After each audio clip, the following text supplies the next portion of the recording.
um, that means public can't join us? They can join us, no problem, with the link that is publicly posted. Oh, good. Not watch it anonymously on YouTube without joining in person right now. No one's ever done either.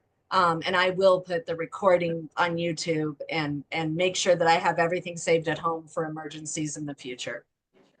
Thank you, Hannah. Appreciate Yeah. it. So, oh, good. Alex, thanks for joining us. Lauren is here as well. Jim is probably driving or maybe finding himself a safe place to spend the night.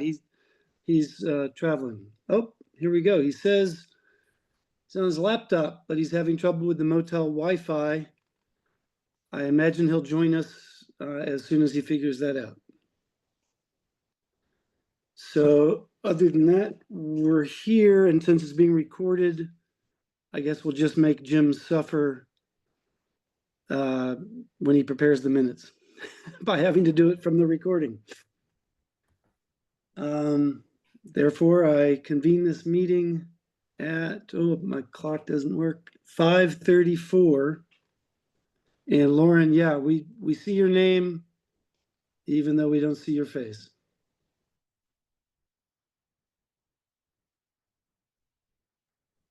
There we go. She had texted to say Zoom was making her update. Maybe it's still doing stuff or something. Okay.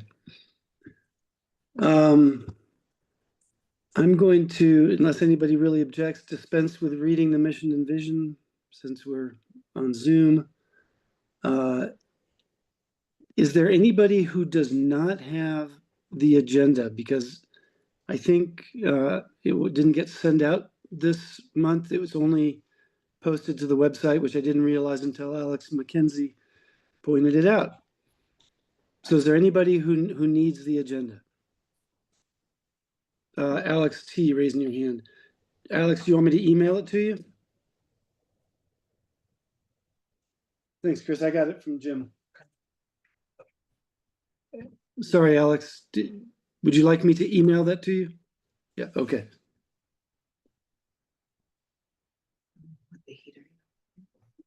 No, thanks.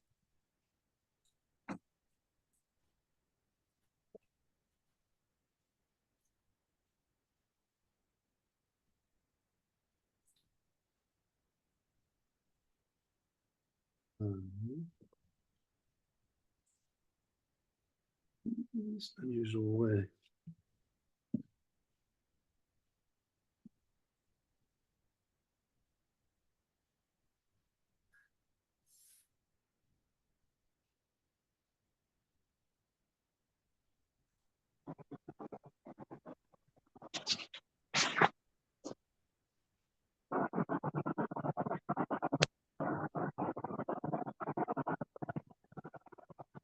Oh, that didn't work.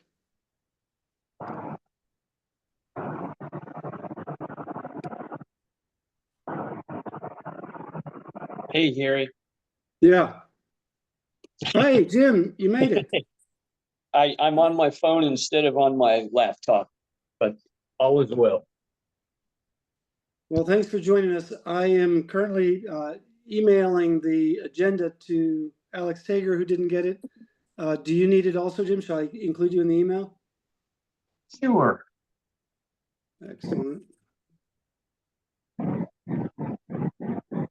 Sending it to your Aldo account, Jim. Okay. Perfect. And Thanks. I put the link in the chat where you can access them online on the website if anyone wants it. Thanks, Anna. Good evening. This meeting is being recorded. Okay, well, you now have a choice because it's heading out in cyberspace.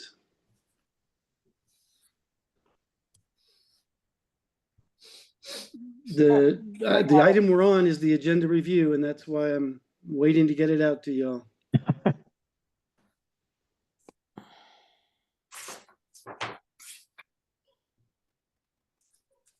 Not a long agenda. Most of or all of us will be happy to hear.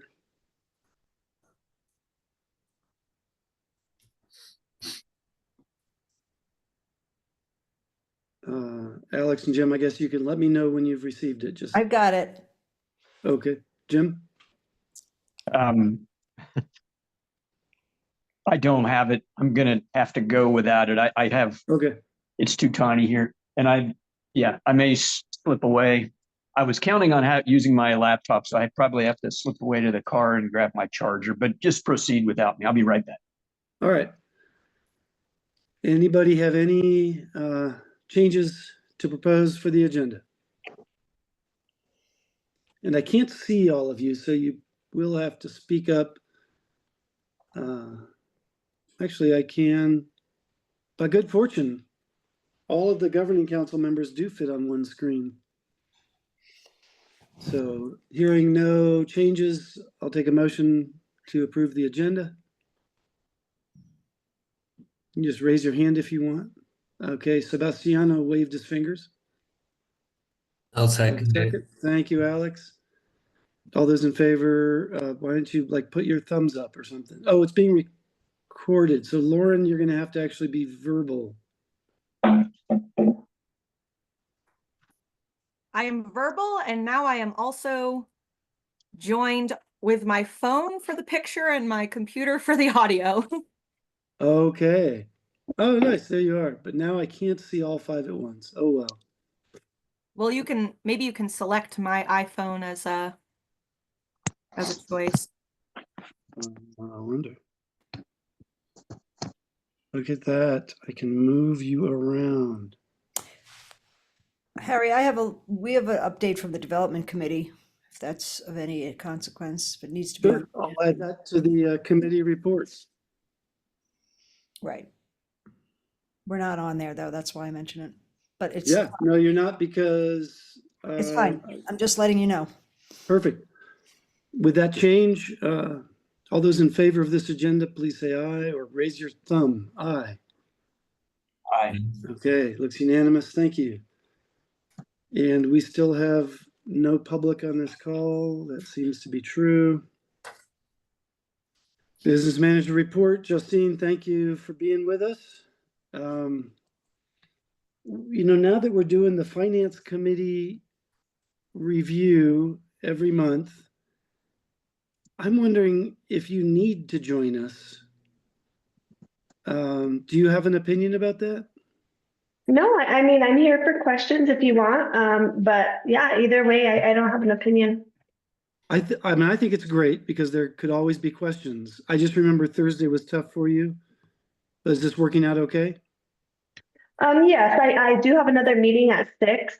So, I mean, I don't mind being on until then. Okay. But I don't think you need to walk us through the reports. You've sent them out with plenty of time. So let's find out, are there any questions about the business manager's report that was sent out maybe Monday? I think I sent it out on Wednesday, yesterday, probably in the morning. Yeah, just because there was the break. Yeah, usually I send them out a week in advance, but just due to the break. Very good. Alex T. No, I don't have any questions on the report. I have questions for Justine now. Okay, let's see if there are any on the report and then come back to that. But I'm not seeing any. So go ahead, Alex T. So, I know that Anthony had a conversation with you, Justine, and I would like, if you could, to tell everybody here what you guys talked about and bring us up to speed on exactly what's happening with our finances. Okay. Yes. So I think I mentioned last month that the audit was completed. I was waiting for PED to do the cash carryover bar approval. I have sent all the information to PED, so I'm just waiting on their approval. That's why there are no, excuse me, there are no bars this month. I did email the budget analyst to kind of push it along to get those bars approved. But I think I mentioned last month that there was going to be a budget cut in the operational fund. When the budget was built back in the spring, the cash carryover in the operational fund was estimated at $1 million. The actual amount that the cash carryover that the school had in cash carryover in the operational fund was about $629,000. So that's a budget cut of about $370,000. If you look at this month's reports on page 2, looking at the available column in the operational fund, the school has about $371,000 available. So if today were June 30th, the school would have left to carry over $1,000. So the operational budget is super tight. I would say there's one, I guess, good news is that the school did have 5 extra kids on the 40th day than they projected. So that's an estimate of about $30,000 that they'll have an increase. So really, again, if today was June 30th, they would have probably $30,000 in operational to carry over. I don't think that is very sufficient amount. I think what I want to kind of strive towards is maybe a 3 to 5% percent of the budget in cash carryover. So that is kind of where the school is at now. What I recommend is first we look at the purchase orders. So I had sent Hannah, Andrea, and Jackie reports of the purchase orders by fund. And just I would like, and I can go over it with them and to kind of see where can we close purchase orders that are not being used. Maybe we overestimated on some of the amounts. So I would say that would be the first step in kind of making some budget cuts. And then I would say the last part, which I would hate to do, if we can, do it with just the purchase orders, great. If not, I would say look at staffing. Maybe there's some staff that, we're overstaffed in some parts. Justine, how much money is going to be in our account on July 1, 2025? Well, that's a new budget. So it's really June 30th would be the day. And I can't tell you what that amount would be. If we don't open any purchase orders out of operational, I would say would have about $30,000. But we're only halfway through the school year. So I don't think that's very likely that that's gonna be. Okay, so I'm trying to get very clear on what we're looking at financially going forward.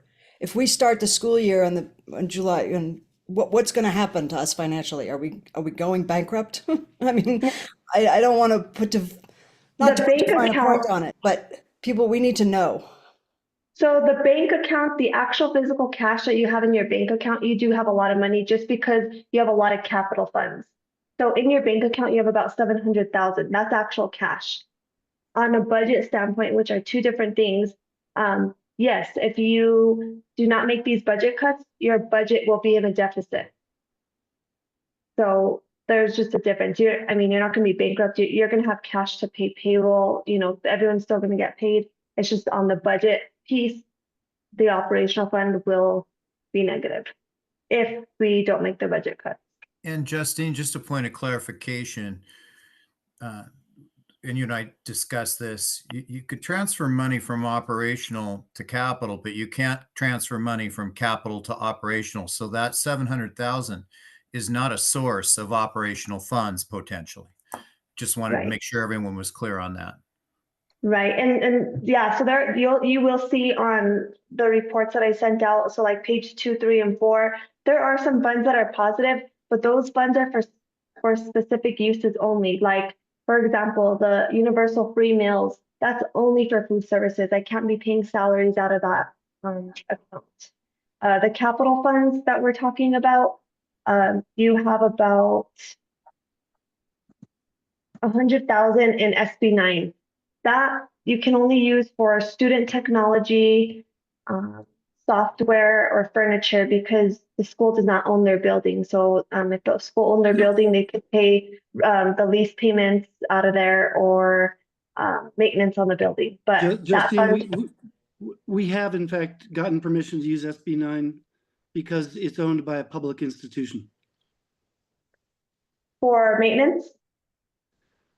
I think what we did was maintenance. As far as I can recall, we used it for custodial.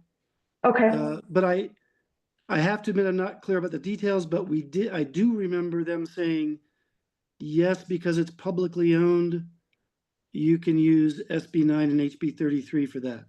And I believe, and I need to get clarification from capital outlay just because it's a little confusing in the wording, but I think you can use it for custodial if they are not an employee, if they are a Right. contracted service. That sounds familiar. Yes. I think that's exactly right. But we had to buy something, some actual things, as I recall, and we were able to. Oh, okay. So just things like that. And I would say salaries are a big bulk of the budget. So that's, I don't want to cut any of that. I'm just saying that's worst comes to worst if that needs to happen. I can't tell you what to do. I can just give you the advice on. So Alex T, I would love to add a little bit of an answer to your question. What Justine presented, I think, is a pretty optimistic idea. As she said, if we don't open any more POs, we might end up with 30,000. And that's based on some additional funding because we have more students than we budgeted. And it's based on assuming we spend all of the POs that are in there, but we don't make any more. It's unlikely in my experience that we wouldn't have any POs the second half of the year. It seems, we always need to buy some things. On the other hand, there might be some purchase orders that we won't expend everything that's encumbered currently. But even if we do end with 30,000, that is, woefully inadequate. And Justine said she thought maybe 5%. Assuming you mean, Justine, based on 5% of operational, not of Right. total, Right. then that would be, roughly $120,000, $130,000. And that would be scary to me because it would mean we ended this year spending something like 500,000 more than we have. And we only have 100 or 140, 130, somewhere in there, 1,000 to start the following year. So I think what's in my head is a figure more like 200,000 that we should attempt to end the year with. So that's my shot at an answer to your question. Okay, I'm not sure what the phrase "attempt to end the year with" means. When is it possible, or is that how does that become possible? Well, Justine appropriately suggested that salaries are, the worst things to cut, but also they are by far the majority of our expenditures. And everybody's contract contains a statement that if there's not enough money, we can't guarantee that you continue to have your job, basically. So attempt to means we try to figure out how to save the money we need to save. That's what attempt to means. Okay, so what's the plan then to do that? Well, we obviously don't have one.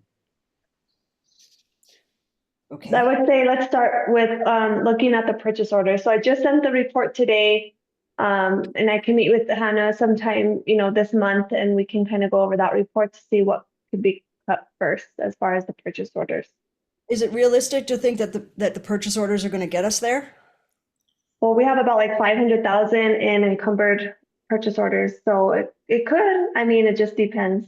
It has been the practice at the school, for whatever reason, to encumber a huge amount of money for certain things that we do not spend. I have not even looked at the report at all yet, and I doubt it, but we haven't looked at it. So I think that is the first step. And Justine and Jackie and I will set a time tomorrow to meet. And yeah, if there's a GC member who wants to join us for that, you're welcome to. But that would obviously, yeah, there's a good place to start. And just to throw some cold water on things, I have looked at it, and the large purchase orders aren't generally in operational. Like there's money there for purchasing vehicles, and for the lease expenses, stuff like that. Those aren't things that are going to help us at all. So I'm not. I would like to just throw more cold water on your cold water. I want us to be realistic about what we're facing here. I don't know that the direct language has been presented that there is not a lot of money to be had, and we might be facing some severe issues because of it. I mean, am I wrong? Anybody can jump in and say I'm wrong, but I otherwise, think you're absolutely right, Alex, and I think that so there have been 6 school days since our last governing council meeting. There have been many more physical days, but you know, we met really late in December. We found out in December that the cash balance that we thought we had wasn't there at all. And now we've been back at school for 4 days. Okay, so maybe it's more like 8 days, but anyway, not a lot of school days have elapsed, and that is not something that I have spent any time looking into yet. I know that Justine granted Harry access to APTA, which allows him to see all of APTA is the budgeting software, so he can see every expenditure, where all of the money is going. I don't know if Harry's looked at that yet. Harry and I met last week and didn't yet talk about budget because we were making the agenda and had a bunch of other stuff on our list. It's obviously really close to the top of the list, but not at the top because I haven't gotten there yet. So if we want to make a plan, if you all want to make a plan as a governing council on how to start tackling this with me, whatever, I think that that's appropriate. Before Anthony left, he warned us we needed to start RIF. I mean, I think he gave us numbers, he gave us a plan. You had even started it and it wasn't complete. And I think we just didn't do it. Since we're on this topic, I'd like to poll the governing council members as to whether this is something they would like the finance committee to be in charge of, or whether they would like to work on this as a committee of the whole, basically as the whole governing council. okay, are we gonna, I have an opinion about that. We have two Yeah. issues that we need the committee for: finding a new director and fixing the budget. I think if we all try to fix both, we might spread each other too thin. So you vote committee. Committee, yeah. I would like to say that the whole GC do it. I mean, I don't not necessarily think that we all need to do it, but Well, I mean, do it without making decisions. Of course, anything decided on, we bring it to the whole committee first. I think because there's a committee, I think so you're saying, okay, so you're they saying, could do the heavy lifting and then just bring, results or decisions to the whole committee. I think would be the most efficient. I'm inclined to support what Alex McKenzie has just suggested, just because I think the committee has more expertise. It would be I realize as a board member or a governing council member that I have due diligence here, but I would like the expertise of the committee to report to the governing council, and then I could make a judgment from there. Sebastiano. With Alex and Jim, and I think that it would be better if there would be a committee working on this, but a committee that is working to inform the governing council and still keep us keep us in the loop and allows us to make decisions. Yeah. Lauren? I think I'm really new here, so I feel very ignorant about a lot of the financial stuff. However, this does seem like a pretty big surprise, so I think no matter what, the governing council needs to be informed and we need to investigate further.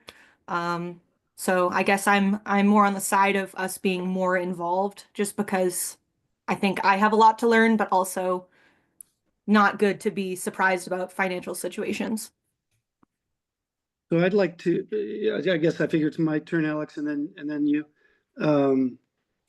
Just thinking about what it would look like to have the full governing council doing this.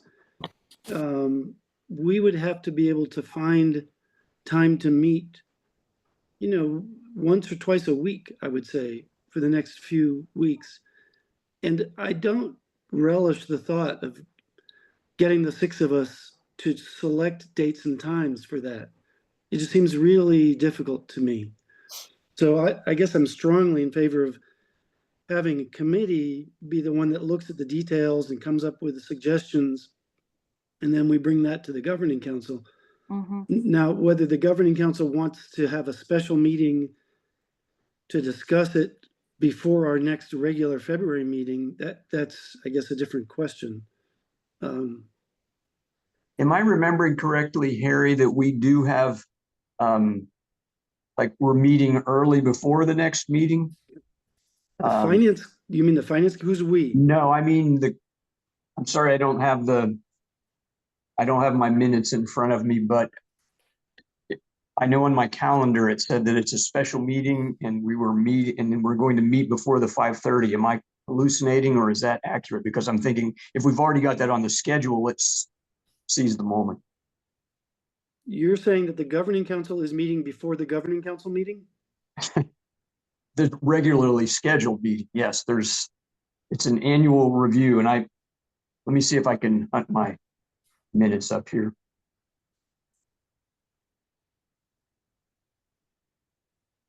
Does this sound familiar to anybody else? Well, I saw something double booked on the school calendar. I don't know. Yeah, one of the future months.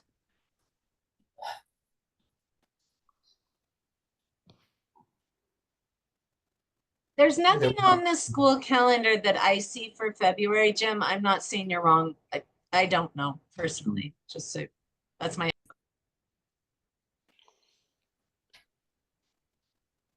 well, and looking for a new director involves lots of special meetings. I don't know if you remember, those of you who were here 2 years ago, we were meeting 2-3 times a week. Do we want to do that and meet 2 times a week for the finance? Like, we'll be meeting every day. Sorry, Alex Tager, you're right. I did say you could go after I talked. I'm willing to not have the whole GC be part of the committee. I understand your concerns, but I would make 2 requests. One would be that we have a timeline that we're all aware of how this is gonna go down. And that I also would request that we allow Dr. Smith to be on this committee, because I've already talked to him and he's agreed to help us with this. So for no extra fee. That's very generous. So those are my 2 requests. That would be with Hannah's support as the director. Okay. I totally support that. Just I wanted to would- make we would sure. appreciate your help, man. Thank you. Okay, just wanted to make sure there was no end arounds. No. Thanks, Anthony. I think we could benefit from his expertise. Yeah, I agree. So the finance committee, the governing council members on it are Alex McKenzie and I.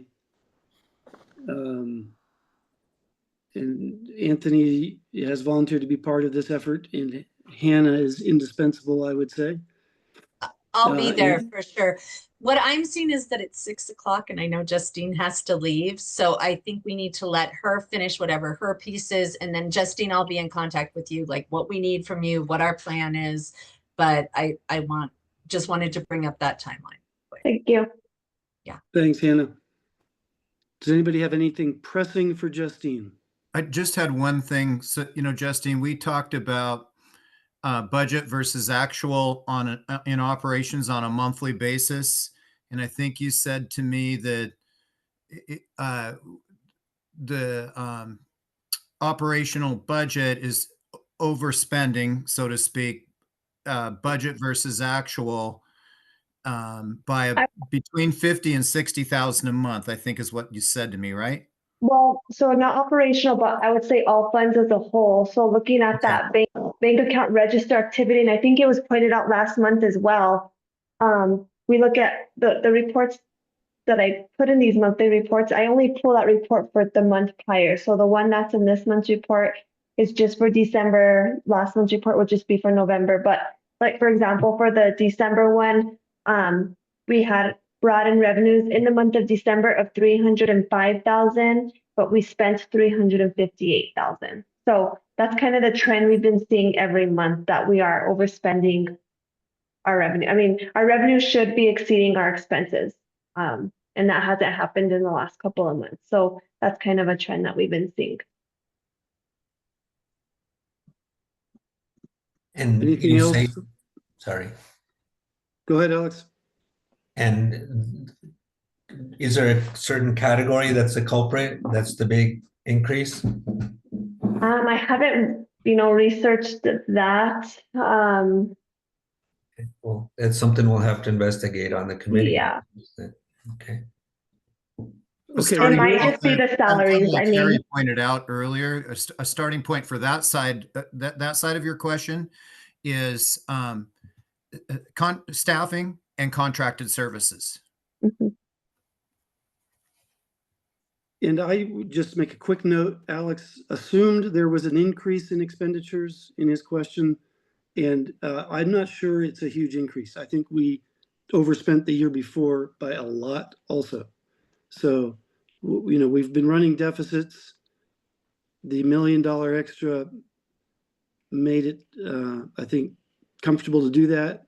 And now we're finding that it's not so comfortable. Thanks, Justine.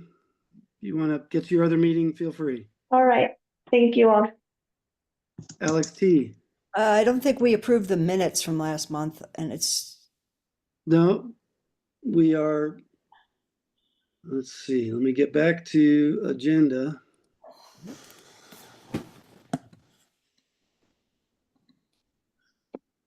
There we go.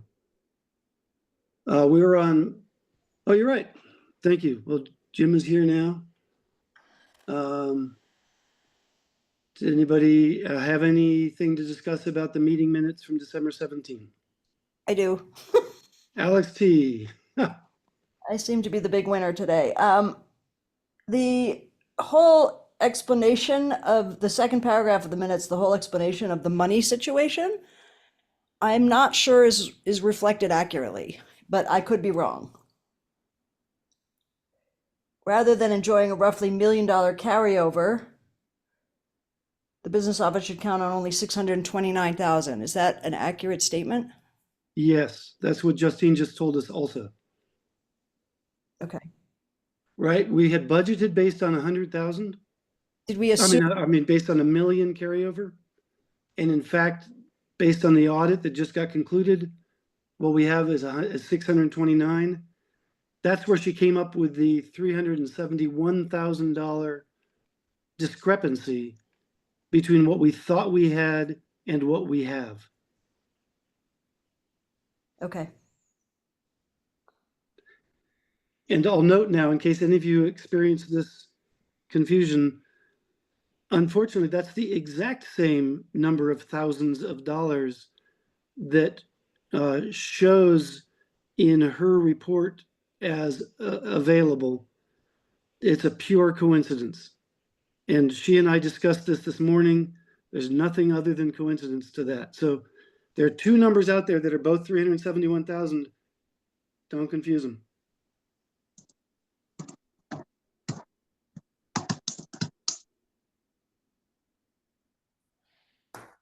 Anything else on the minutes, or Alex, did you want to think about that some more? No,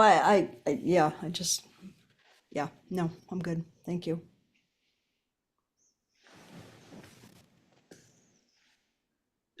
Just so people know, I have requested, the secretary has enough to handle these minutes, but I've requested that they be formatted in a way that makes it clearer what the actions were. And also there will be accompanying action item sheets that indicate exactly what votes were taken. So those changes, Jim has said he's amenable to that. Those will happen. That was ignorance on my part, and I can't go back, or I prefer not to go back and correct them by reviewing the other Zoom recordings. But tonight, we may be a little bit slower because I want to record the the precise votes, who made the motion, who seconded, and the voting results. Thanks. Thanks, Jim. I'll entertain a motion to approve these minutes. I'll make the motion to approve the minutes. Thanks, Alex. Is there a second? I You shouldn't guys second. are shy on Zoom. I'll second, but I don't think that's appropriate since I wrote them, but We'll take it anyway. Thanks, Okay. Jim. In general, I agree, but we didn't have another second. Any further discussion? All those in favor, please indicate somehow. Aye. aye. Aye. Sebastian is the only one I couldn't tell. I am abstaining because I was not present. Very good. Thank you, Sebastiano. All right, let me get back to the agenda. Thank you, Alex, for pointing that out. I'm guessing that we do not have a student council report, Hannah? It doesn't look like it. I sent the email invite and let them know we were via Zoom and no one showed, so no. Okay. In that case, the staff report, and I'm guessing, Jennifer, you're here for that? I am. Hi, everybody. It's Awesome. nice to see you. Jennifer. Lauren, I'm the 8th grade language arts social studies teacher. I haven't met you, I don't think. Nice to see you too, Dr. Smith. First, I just want to say I'm really glad I'm not in your shoes having to figure out this financial thing. And I also just want to extend my gratitude for you taking it on. And it sounds like a really weighty and hard issue. And so thank you for hopefully keeping our school going. And I appreciate whatever you have to do to make that possible. And that there'll be some hard decisions and some tough discussions with that. So thank you for that. I have several things. Hopefully I'll make each one of them quick. First, I have a few thank yous that I want to acknowledge for particularly the middle school. I want to really acknowledge our EAs, our educational assistants, who go above and beyond and are incredibly flexible. So for us, that's Sean Meister and Jamie Thompson. And now we have a really fantastic woman at the end of the hall whose name is Carmen Garcia, who's our Spanish teacher. And the other day, she was standing at the end of the hall and she had this sweatshirt on that said mama, and she's hugging a kid, you know, and she really is. And she has taken on an enormous amount of just appreciation and in some ways care, so much care for students that she's not expected or even paid to do. And I would say that's true of all the EAs. They just, Sean is in my room every day, all day, and he's extraordinary at what he does. He is so supportive of those kids, speaks with such positivity and kindness and respect to them all the time. He's totally engaged in the lesson. He asks a lot of questions. He participates in the discussion, and he really inspires the kids. And so I just want to notice those guys, and Orion as well as an elective teacher for both middle and high school. Kids love him. They love primitive skills, as absolutely dangerous as that can be at times. And there's always many Band-Aids involved.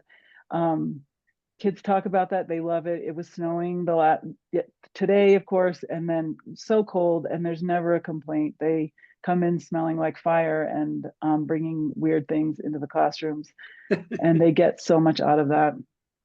I also wanted to note Joshua Rex is our new 6th grade teacher this year, and Julia Stevenson is our 7th grade math and science teacher, and they are just fantastic additions to the middle school staff. They're very collaborative. Julia and Eric are constantly talking about the 7th graders when they're on their prep, and the 7th grade is an incredible handful this year. I've never seen or experienced a 7th grade that is as I don't know, challenging, goofy, difficult, all over the place as the 7th grade. Energetic. There you go. Thanks, Hannah. And we're all trying to always figure them out. And then Julia and Eric are working with them all the time and working with each other to support those kids. And it's quite a thing to see. And Joshua has been a really big help to me in learning about emotional health for kids and trauma in the classroom. And we all go to him when we are like, how do I deal with this particular kid? What are some things that I can do? He's a wealth of information. He's enthusiastic. He did a tea party for the 6th grade after they went to the Nutcracker at the end of the last semester, which was just a fantastic, unique idea. And so I just want to acknowledge those people. And I also want to acknowledge that we have a new classroom in our copy room, which was book storage, which is now Avery's math class. And at first I was like, I can't believe this is actually happening. But now during my prep, every day when I go in there to make copies, I get to see some of my old students and see them working. And I want to applaud the flexibility of our students and staff who seem to be without complaint. Like they actually got in there. There were books everywhere because only the shelves got moved before the break. And so Avery's classes on Monday moved books into book storage, which is a Connex thing in the rock garden. And the kids are just working down there like it's any old regular classroom. That reminds me so there's been a sub in that class for a couple of days, and also complimenting we have a fantastic group of subs this year, which is the opposite of years previous. And they are also incredibly flexible. They just show up and they're like, okay, thanks, great. And they do whatever needs to be done. I rarely get a call or a text on the days that I have a sub to ask about what to do. They just work on the fly. It's incredibly impressive what they're willing to do and put themselves through. In terms of classroom, I sent out an email asking teachers to give me anything they wanted. It's, as you know, we've only just been there this last few days. And when I did talk to a couple of staff people about things that they were interested in talking about, they both mentioned talking or not having a discussion, but just mentioning that as a staff, we see the necessity of restructuring our school, given Hannah's departure and the reason for Hannah's departure. That just, I sent an email out, I think you guys received it. There just should never be a person at the school in such dire health need that because of the workload that they're carrying. And we were all heartfelt and dismayed by that for her. And which brings me to want to just say, Hannah's an incredible director, and I feel deeply sad. And it's going to be a huge loss when she leaves, just for her ability to deal with 7th graders and the discipline issues that have come up this year alone. And I know there are a million other things, and especially the crossover between the discipline issues that are affecting the middle school and the high school. There's been a great collaboration between middle school and high school students to get in trouble this year. And she's managed to really negotiate that, as well as dealing with some incredibly difficult parents that have a lot to say that isn't always easy to take in. And so I cannot endorse Hannah and what you've done for our school and how you've handled so many situations. I can't say it, I can't applaud you loud enough. So you guys have big shoes to fill when you go about doing that. With that in mind, in terms of the structure, when I talked to these other staff members, which was Ray and Serena, we were all saying how it might be necessary to rewrite that job description because there's just no way a person can do that whole job. And Anthony, you knew what that was like. All of you mostly, I guess, would know what that job description looks like, but we're also going to be losing, I think, Fiona Bailey, who's retiring, which means we're going to be out our vice principal and in the middle school and for the whole school. And so those are two really big positions that need to be filled, and thinking about how to make those positions more sustainable and possible for the people that are stepping into them seems really important. I wanted to mention that we have 3 staff members who are renewing their WWOOFer by going to the a WWOOFA training that's happening in February. So that's really great that that's happening on our campus. I did that last year and the trainer is incredibly good. And then in addition to Molly, Avery, and Orion who are renewing their WWOOFer, Maya and Mark are gonna I don't know if they're doing the WUFA or the woofer. I think Mark wants to do the woofer, and I think Maya's doing the WUFA. Is that correct, Hannah? So lucky to have that happening. And whatever. Oh, and now I do want to say,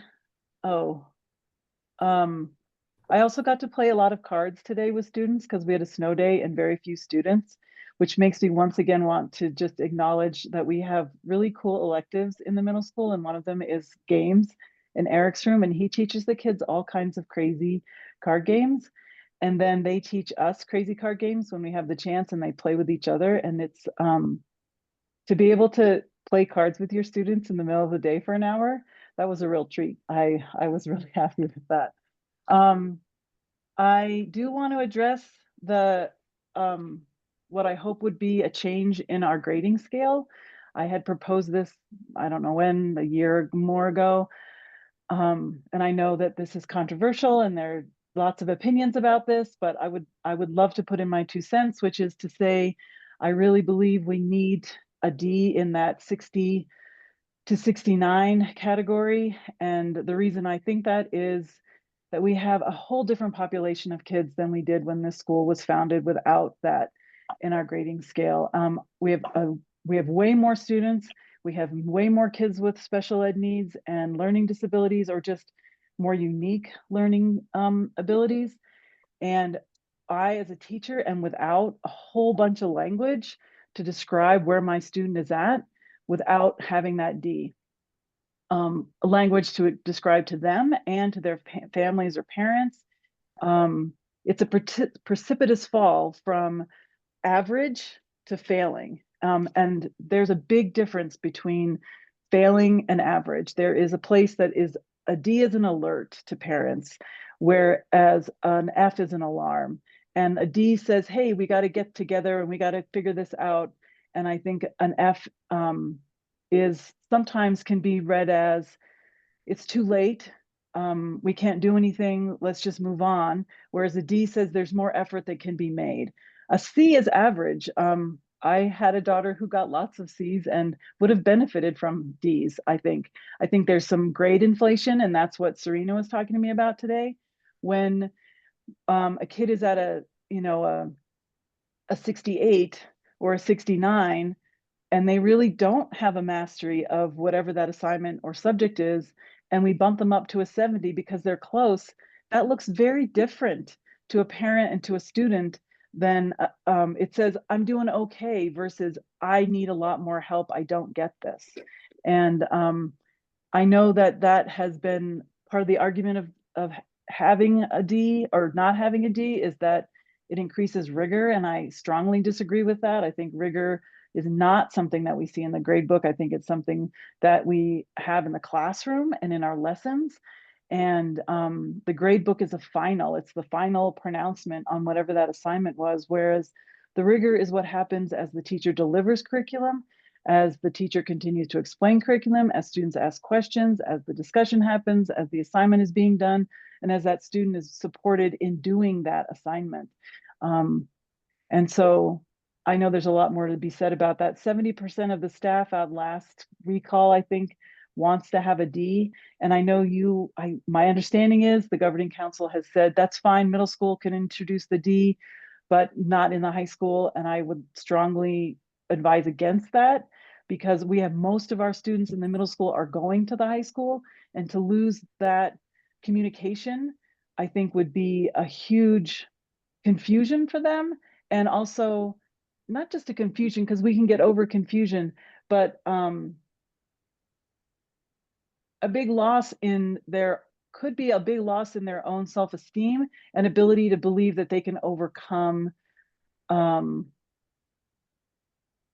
what are misunderstandings about whatever that lesson might be. And so I guess that's as much as I want to bother you with about, not bother, say to you tonight about that. But I hope we can really keep that conversation going and change that for both middle and high school. That's it. That's my report. Thanks, Jennifer. Alex T., were you raising your hand? No, I'm fine. Thank you.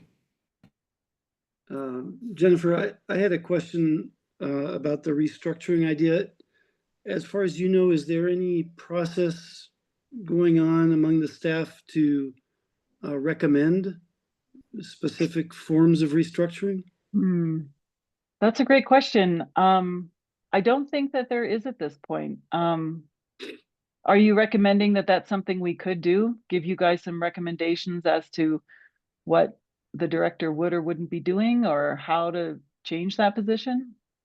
Yeah, so I would recommend the staff always think in terms of what can we recommend to the governing council, because it's crucial that the governing council knows, you know, what staff feels about important issues.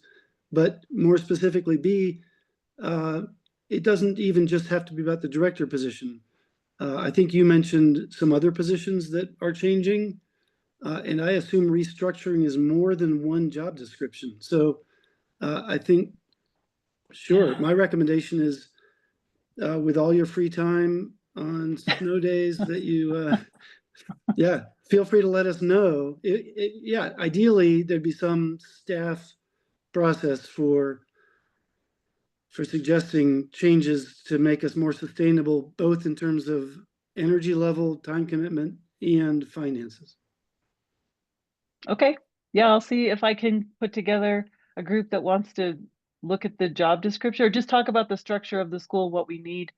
That's a big one. I mean, added to that, I did also want to once again extend an invitation to all the governing council members to visit the school.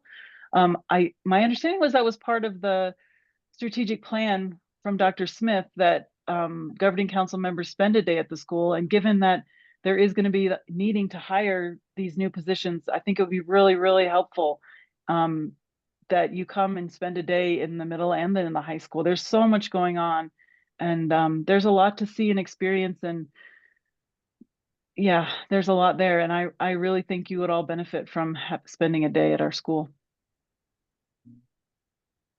Thanks. Anything else for Jennifer? GC members? Thanks, Jennifer. Thank you so much, Jennifer. Thank you. I appreciate you giving the team some props too. It's Mhm. important. Well, and I realized too, I was doing a lot of props for the staff, but we have incredible students, and they are, what they have to manage every day that they bring to our school from their home lives is unbelievable. And that they manage to do anything at all, some of them academically, is extraordinary. And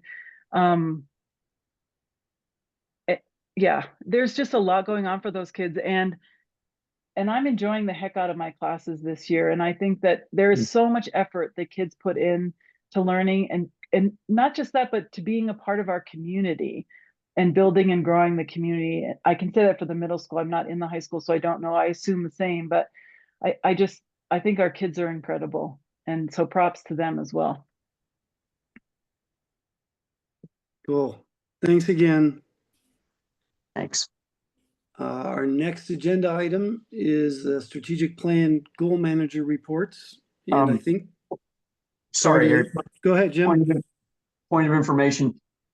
Jennifer's comments jogged my memory about what I was thinking of. What are the dates that Dr. Smith will be at the school? Because I was thinking that the governing council was meeting during that visit. And maybe that isn't happening until March. Yeah, I'm scheduled to come in March, the week of the governing council meeting in March. And there's, similarly to last year, there should be a work session scheduled prior to the GC meeting. So kind of the first part of that week after I'm meeting with goal managers and others, then with Hannah's approval, we present the bones for whatever objectives, almost always, except for in fiscal, almost always tasks have changed to Elevate. And then, the question is what objectives need to change based on input. And then, of course, there's always celebrations, and that's what the very start of the plan, because it's easy to forget all the great work that's occurred And so the start of the plan, that's part of the work that happens that week as well, in terms of basically reporting on accomplishments from every goal area. And as far as Jim, I don't know if you're referring to the committee work, but I think for that, which I've agreed to volunteer my time to do that, I would be either I would be Zooming in or I would be on the phone. I would prefer to Zoom because that's more of a personal touch where we can have the relationship between each other. And then so that's just a matter of someone calling me and having in mind a schedule or a possible schedule, and then getting input back on when I can be there. Or it could happen the other way, where someone gets a hold of me, emails, texts, calls, whatever you want to do, and just says, when are you available? And then you could start from there, whatever way the committee wants to do it. Thank you, Dr. Smith. Harry, that's what I was thinking of, that the governing council was meeting early anyway, and that my months are wrong, and I think waiting till March to discuss the budget is at least a month too late. So that's what I was referring to before. So Yeah, I agree. Yeah, we're all in agreement on that, I think. All right, Okay. Dr. Smith, I think you can proceed. Okay. So the first goal was improve teaching and learning systems and practices to support the growth of each student. And then the objective was support the timely development and implementation of IEPs and accommodations to increase student engagement, academic success, and social emotional well-being. The task was to report, which got modified rightfully, is to report on improvements outlined in the Special Education Corrective Action Plan from PED and IEP process. And so I think Hannah could probably report on that. Yes. Does everybody, am I screen sharing? It looks different to me at home. Yeah, you can see the goal manager.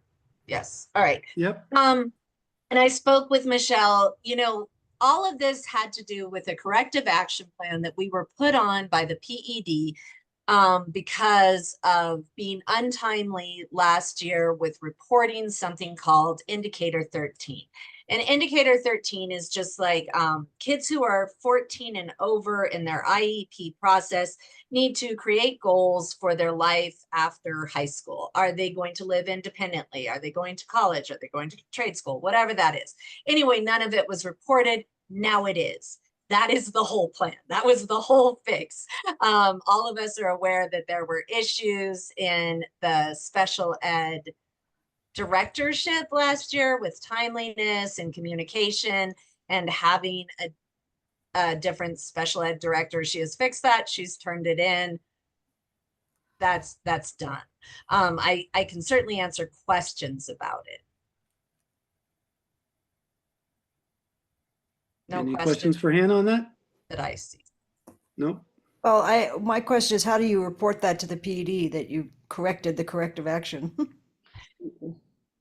So within the corrective action plan, you have to have a plan to do it. So they give you everything, and then you give them back a plan, and then they approve it. And our plan is we'll turn it in on time, really. And they said, okay, good.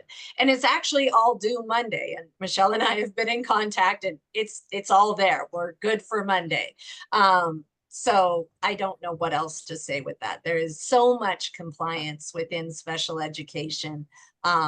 This is not the only piece that's important. I think that Michelle has done a great job in getting us a whole lot more compliant than we were, but it's an ongoing process. Thank you. Yeah. That's super exciting news. Yeah. Thanks, Anthony. It is. If there are no questions, I'll move on to goal number 2. And then I'm going to have you guys go ahead, since Hannah's got it up and running for us, and read the goal so you don't have to be read to, and read the objective. And I wanted to make a comment on the objective. So it's similar, it's really similar to my conversations with Michelle earlier this year in September about special ed, where we had some we initially had a pretty lofty objective to get every single thing in compliance by semester. And then she just told me, she was just very direct and honest and also respectful in saying it. She said, this is going to be a year-long process to get us to a point where we're just in compliance. Which is wonderful because everything else emanates from that. Everything else that's good because you're not fighting legal battles and you don't have the director or other people chasing things down to try to get to compliance, which is taking, like Hannah alluded to, compliance takes a lot of time. It's almost all your time if you're not in compliance, if that makes sense. So similar to that objective, this objective was, so in a perfect scenario, having being able to speak pretty in depth about how things are projecting budget wise 3 years out, knowing that things change, is the right thing to do for any organization fiscally. And then it was a similar conversation with Justine. She's saying to me in September, I have to wait till the audit comes in, the results and everything, to find out if the information I've been given is correct. And then therein lies this difference between the $1 million and the 629,000 in terms of operational.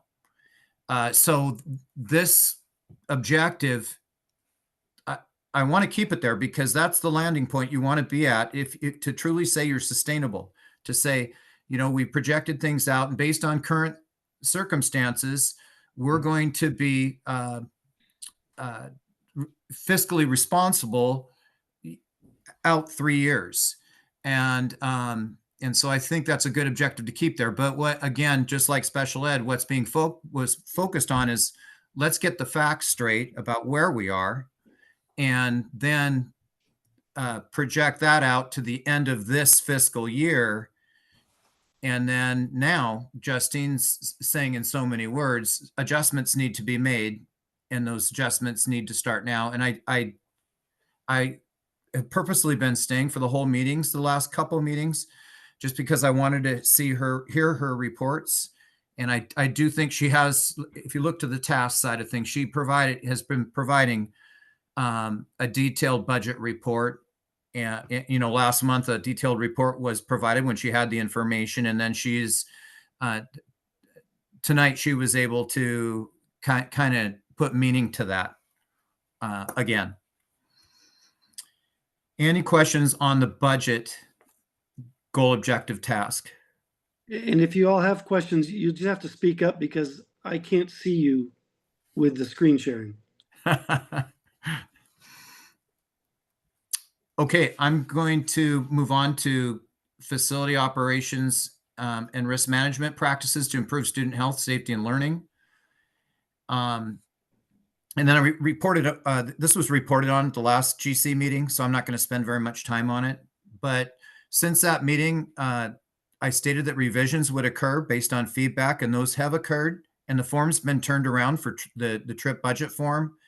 And I think between all the input I got, and especially the input I got from Maya, we have a high level form that's we'll be able to use for the future, which is great.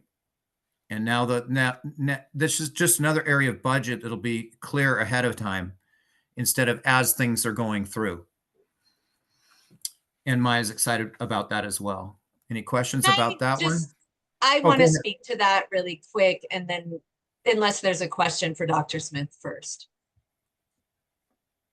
Okay, so it's awesome. Thank you, Anthony, for your work on it. And Maya has put a lot of work into it. And I think that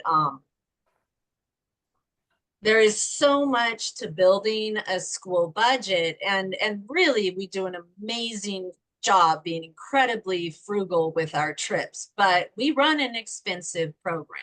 It is not, there's a reason other people don't do this, right? And so having a much better handle on what we're going to spend each year, having that ready and budgeted, and having forms and having a historical record that we can track, like, oh my gosh, gas went up this amount, or this other thing has gone up so much. With the sort of constant inflation that we're looking at right now, things are just much more expensive than they used to be, and being able to track that and being able to adjust and budget for it and be prepared for it is going to be really important, and is important right now. But it's, again, it's one of those systems that's in process.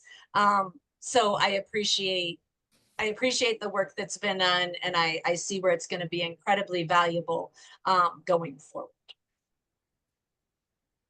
Thank you, Hannah. Any questions about that? And then I just wanted to let the governing council know that, just like it's been all the way along, if anyone ever wants to see copies of what the work is that's been completed, we thought we would get into minutia with that in almost every area except for fiscal. All you have to do is ask, and it will be provided for you. The next goal, which is 4, Objective D, Task 2, it's a risk management committee reviewing the risk management plan and making needed changes. And I think I'll defer to Hannah on this one. That's okay, Hannah? Yeah, absolutely. So one, there's been just so much work done in risk management this year, and all of it is ongoing. And you know, obviously, most of you know that Pete has taken that on in a big way. He has been working on the Safe School Plan. The Safe School Plan, as Jim well knows, is this massive document that was due December 12th. Pete and I, and so the risk management plan hasn't been our focus for the last few months, because we're working on the Safe School Plan, which is a risk management plan, right? It is a piece of it. It's a huge piece of all of that area within the school. And so Pete and I just got our first review back of the risk management plan. I mean, the Safe School Plan, and we are almost there, which is great, because we expected to go through a lot of sort of iterations, and we have almost ticked everything off, so that we are one section and one training away from getting approved. And on a plan that huge is pretty awesome. Within that, I think Jennifer already spoke to the fact that we have people doing WFR this summer. There are more trainings that I'll talk about in the director report, but we have so many plans and each one of them has to be dealt with one at a time. So Safe School Plan is what we've been focusing on, and we're doing awesome, is the great news. And that's what I have to report on that. Questions? Thanks, Hannah. And it's really great too. The school's been doing a really good job of updating a spreadsheet about all the training areas and who's trained on what, and tracking that over time, which was kind of loosely tracked before, and through Hannah's leadership has become more of a seminal document that can kind of show trends over time. So the data piece is there for whatever use it's needed for. And that concludes the strategic plan updates. Thank you, Anthony. Really appreciate it. You're welcome. Sorry, someone else wanted to say something? Thank you, Hannah, for getting that Safe Schools plan together. And and it's mostly Pete, but yeah, thank him too. Awesome having it done, and so close to done. We did just get the email maybe 2 days ago with the like, hey, you're almost there, which is not what we expected. It was wonderful news. Awesome. Okay, next item is director's report. Hannah, hope you're not running out of vocal capacity. I'm done, Harry. The contract all right. negotiations. So let's see here. I have, as I had mentioned earlier, we did have our last GC meeting in the last week of the semester on the Tuesday, and then now we're in the first week of the semester. So there have been 7 school days since the last report. So I don't have a ton. The charter contract negotiations are coming up. It has been scheduled for February 12th. And I talked with Harry about this. I've also been preparing for it with Missy Brown and with our leadership team. So I don't know if any of you have actually, I know Harry has, probably Jim has read the charter contract. It's about 52 pages. A lot of it's boilerplate stuff. But I sat with leadership yesterday to make sure that those pieces that aren't boilerplate are really specific to us so that we get the right language in there. Over the years, the projects have changed and now we do restoration projects and not passion as much. And so we need to change some language there. I've spoken to changing the rubric for how the mission specific goal data is measured. We're ready for that. Fiona and Maya will be joining for these negotiations. I talked to Missy yesterday actually, and she's like, it's gonna be an easy meeting and pretty quick. We'll get all the new language in there and hopefully we'll be done next time we meet as a governing council, because that's on the 12th. So I will let you know. Harry will try to join. Harry, did you want to talk about having sort of a second on that meeting? I don't know how important it is that you be there, but that's up to you. Yeah, could you remind me the date that she ended up, because I feel like it changed. So it's February 12th at, a date changed in 2 weeks. She changed our date in January, which has to do with, I could pull it up on my calendar. It's like a preliminary meeting. She moved That's the one. Yeah, she moved it from Tuesday to Wednesday. Do you Okay. need me to tell you when that is? No, well, you might need to tell someone else if it's decided there should be a second. It's that meeting that I cannot attend. Oh, I don't Um, think you need to be there. Oh, really? Okay, the I don't. February meeting, I don't think the February meeting is a problem. Oh, awesome. I think you should be at the contract negotiations. I'll email Missy tomorrow and just double check, but I don't think the one in January that she just changed is I think it's like just preparing us for contract negotiations. Okay, well then we're good. Okay. I will double check with her and let you know tomorrow. Thanks, Hannah. Yeah, of course. And, pretty much this is, I think Hannah used the word boilerplate, that there's a lot of boilerplate in those 50 pages. And then there's some stuff that's specific to us that's really important. So Really important. Yeah. Yeah, I So agree. that's the part that we focus on. Absolutely. And would the governing would you all give me a thumbs up if you want me to send you a copy of the contract so you can look at it and give any feedback before I go through these negotiations? Yes, from Jim. I don't see anyone else. Am I missing someone else? I don't see anyone else either. Okay. All right. Great. I will send it to you, Jim. Thanks. You bet. All right. So I'll just talk about a few of the things that have happened since we last met. Silver City Police Department came and did a training at the school while we were all gone for break. They did sort of an active shooter training with like paintball guns while everyone was gone to learn the entire layout of the school, entrances, egresses, all the stuff they need to know in case there was ever a catastrophic event. So now they really know our school. They spent a bunch of days and I kept going over thinking like, can I just go get my laptop? And they were still there and I didn't want to go in with them like in their combat stuff. Anyway, I am waiting for the report from them and just about how it went, but sort of, it sounds like it went really well. And I'm happy that Pete set that up and I'm really glad he did. I'm glad no one else had to be there, and I'm glad that they know the whole layout of our school. I think that makes a lot of sense for risk management. Wayne wanted to be here tonight. His mother is having some health issues. He said if he didn't show, to just ask the governing council to please get a hold of him to set up training days.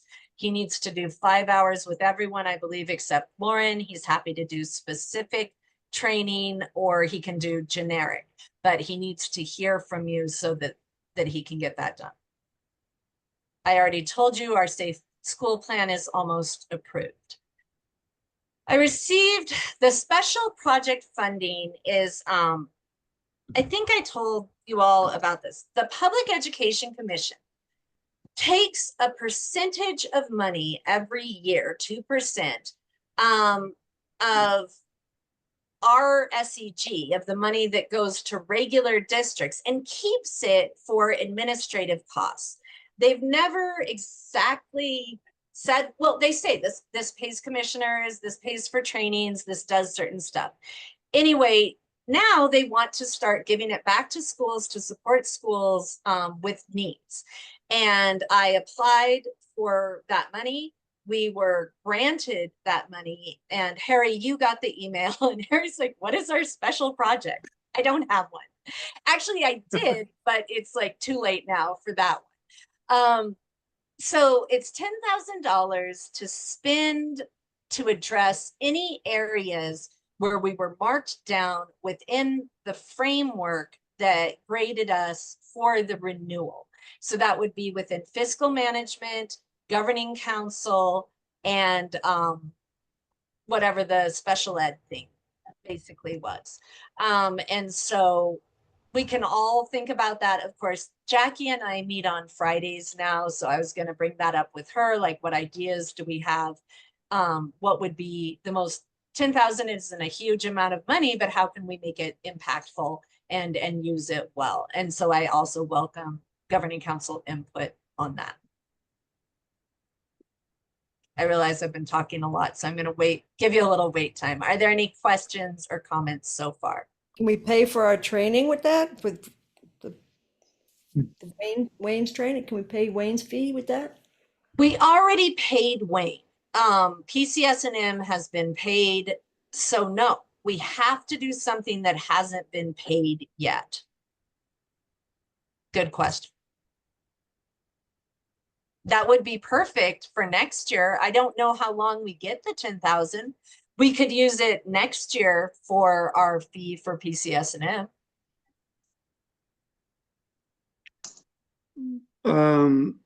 Do the items we can use it for change year to year based on whether we've taken care of problems that we had in the past? Yeah, So but I don't know. Oh, so this is probably only good for this fiscal year. that's what I would think. Yeah, I bet you're right. Hannah, can you remind me what the governing council issue was with the renewal? Primarily reporting, Yep. not timely with reporting. Like reporting changes in members, governing bylaws, yeah.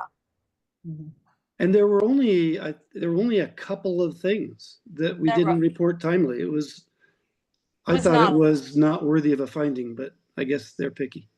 Yeah, I agree. Well, and to fix that is really like a binder. Like that doesn't cost $10,000. Right. Well, and it's kind of already fixed, I think. Yeah, but I okay. think so too. So anyway, Jackie and I will talk about it. Harry got the letter. The funding is like really slow coming. I just got another email that now we can't get it this month. But I just wanted to let people know about it. What happens if we don't spend it? They would take it back. Or We'll we spend gonna, sorry, or are we gonna pay somebody to help us with the facilities, looking at the new facilities? Absolutely. That we already have some funding for, and that wouldn't be one of the findings within the framework, so we couldn't use this money for it. Okay. But thank you. Yeah. Yeah, I don't Other- know. I mean, it seems like the finance thing is the big one, but I don't know how we would spend this 10,000 to help us with it. Well, let's think about it, and maybe we can talk about it more. Yep. I'm gonna move on. So Grant County Day. Oh, did I see a hand? No. No, I gave you a thumbs up for moving on. All right. Grant County Day is coming up at the legislature. That's January 29th. We will be sending students to that. I don't know if I'm going yet or not. There is a training on January 27th, which is this CPI training, which I'm going to talk about. So that's Monday, And that would mean me being out all day Monday, leaving Tuesday to get to the legislature Wednesday, missing Thursday. And I'm not sure, I've had a lot of discipline issues this week, really intense. And I don't feel like right this minute I should be leaving the school for a week, but we'll see where that is. Anyway, Grant County Day, it's fun and important. You should be there, but I won't be. Jim's going, you're right, Jim? Yes. Okay. Restoration projects have been going on, and the presentations will be at the Global Resource Center on February 6th, which is before our next meeting. So I thought I'd let you know you're always invited to those. It will be the passion projects as well as the presentations on the restoration projects. And it's pretty cool, pretty interesting, great thing to attend if you have the time. February 6th. But during the day, Anna? Sorry. All day long. Like you could pop in and out of the GRC at any time and catch stuff. It is all day. Yeah. Yeah, and you can ask, because Lila's doing their passion projects. My guess is we will have passion projects scheduled towards the end of the day, but we'll let you know like an exact time so you can see hers. But everybody's are really cool. The CPI training is, so I already sent 2 of our special ed teachers to this training last semester, and then myself and 6 other people are going on Monday the 27th. Is Jennifer still here? She's going to it. It is crisis prevention intervention. So it's like de-escalation, as it says here, to prevent, de-escalate, and manage crisis situations. It focuses on nonviolent strategies and techniques that prioritize safety, dignity, and respect of all individuals. It is also what certifies people to be able to restrain kids who need to be restrained. And I have found that we all need this. So we are all going to CPI training, or I'm trying to get as many people CPI trained as possible. Questions or comments on either of those? You have had to restrain people, Hannah? I can't, I'm not legally allowed to, but if I were CPI trained, I could, and I would. And it's come up. It has come up at the school. It has. Yeah, today I had the discipline issues are way beyond my abilities and really extreme. And I think that it's important that everyone understand that, because I think that in the past, the school didn't have a huge amount of discipline issues. And Wayne has told me like what I've dealt with just this year is maybe around what he dealt with in 7 years. So that is a big piece of what is, making me so stressed and unwell. And it is too much, but trying to make sure that we are prepared for all of those behaviors and situations and scenarios. And again, I'm so thankful that Pete's in the risk management position that he is and providing some support there, and that I have Pat. But the whole SPED team has been at a training all week. And so none of our special ed teachers have been there this week. All right. Another wonderful thing is Maya has worked on, and I'll just send you all this link because I see time ticking away. Sort of a description of our program and why outdoor experiential education is important. And before you can access the lottery form now, you need to read what you're signing up for. Like, we expect kids to go on trips. This is the curriculum. We expect that you participate. This is the curriculum. And what she wrote is so beautiful and so well done. And we have been working in leadership on how do we front load this information to families so that they're not like, what are you talking about? We never knew this. And so now they should at least read all of this before they can access the lottery form. And then they will also sign this in their registration packets. But I will send everyone the link and you can just read it on your own. So I'm going to interject briefly some ancient history about the school. I remember when I was first teaching at the school, we used to invite all of the students and their parents, new students and parents into the school. And we spent anywhere from an hour to 2 hours going over all those things. And there were still surprises. And that's not to be discouraging, but I remember, I mean, we were face to face with people. So the question I had is, how will we know that the parents read it other than that they check a box? Yeah, we won't. But at least, yeah, but like I said, it'll be included in the registration packet with the signature. So they'll check a box, they'll sign. Can we force people to read anything? No, but we can at least say, you did acknowledge this. You did say that you knew this by doing these two things. Nothing has any teeth, but it's nice to have, and she sure did a great job in explaining the program. I think it's really worth reading just because it's so nice. All right, thanks. Yeah, other questions or comments? So this is our newest finished mural up at the CP Anderson overlook at the Copperas Vista. I hadn't seen it until the other day and we were up there. I can make it a little bigger. And it's just, they did such a great job, and oh no,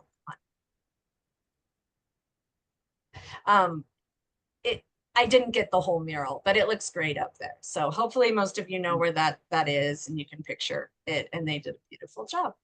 That is gorgeous. Isn't it? Fantastic. Is there a little Aldo signature on that, so to speak? There is the sign. It says it was us, and it's such a beautiful, amazing view. And then the kids' work, it's really great. Really great. Any other questions or comments for me? Okay. I have one, Anna. Going back Yeah. to the CPI training. Mm-hmm. So how I don't understand that. What does exactly mean that a faculty would be restraining a student? How would that look like? So last year, our special ed director, Rita, was CPI trained, and we have a student who has physical meltdowns, right? He will punch walls, he will throw things, that kind of thing. And so Rita would hug around him like this to try to de-escalate the violent behaviors. Without that CPI training, I can't go do that to a kid. It's illegal, right? So that's what it might look like. Okay, thank you. So basically, it's because without this, no one can touch in any way a student, and this is that allows physical contact to help them calm down. Or okay, thank you. It does, but it also teaches all of those de-escalation skills so that hopefully you never get to the place of needing to physically restrain. And gives all of that background, but in the event that you are at that place, then yes, you have been trained in that. It is okay if that's what you need to do. Yeah, thank you very much. Yeah. That's a good question, Sebastiano. One of my sons went to a private middle school, and restraint there actually involved duct tape. So we hope Aldo doesn't do that. Any other matters, Hannah? I would like to request a copy of what Maya wrote. Maybe you said you would send it, but Yeah, if you I'm didn't going say to that, send it. It's in my notes. I'm going to send it to Beautiful. everyone. It's actually on the website now, but I'll send you the link to go straight to it. that is great. Okay, under committee reports, Alex T., do you want to talk about the development committee? Sure, and Sebastiano can jump in if I forget anything. The development committee is working on how to commemorate our 20th anniversary that is coming up next year. So we're going to start in conjunction with this year's Give Grandly and have a fundraiser on May 4th, which is a Sunday at the Zocalo. And we're putting that together. And I'll give you more details about that as it arises. But I just wanted to let everybody know that we're in the process of planning numerous activities for next year to commemorate the 20th anniversary. Cool. Did I forget anything, Sebastiano? No, that's the main thing, and to achieve that, next time you're gonna meet, we're gonna try to all think about how a 1-year plan could look for a campaign that is developed in a year, and so that's the next step. And then working on a little logo that could be associated to all the efforts of all the 20th anniversary, so that we can leverage some recognizability of why we're doing all these events. Well, I'd like to express my appreciation to the Development Committee for planning ahead. That's awesome. The Finance Committee is the other committee listed here, but Alex McKenzie, I think what we heard from Justine earlier this meeting was pretty much all we were going to report, except that we're going to be meeting frequently to work on the problem. You have anything else you want to say about that, Alex? No. Or Jackie? I'm good. She just pretty much she gave everything that we heard this morning today. So it was just a review for us. Yeah. And I want to just say, I will try to be at those meetings if possible. This morning was not one of those days. Understandable.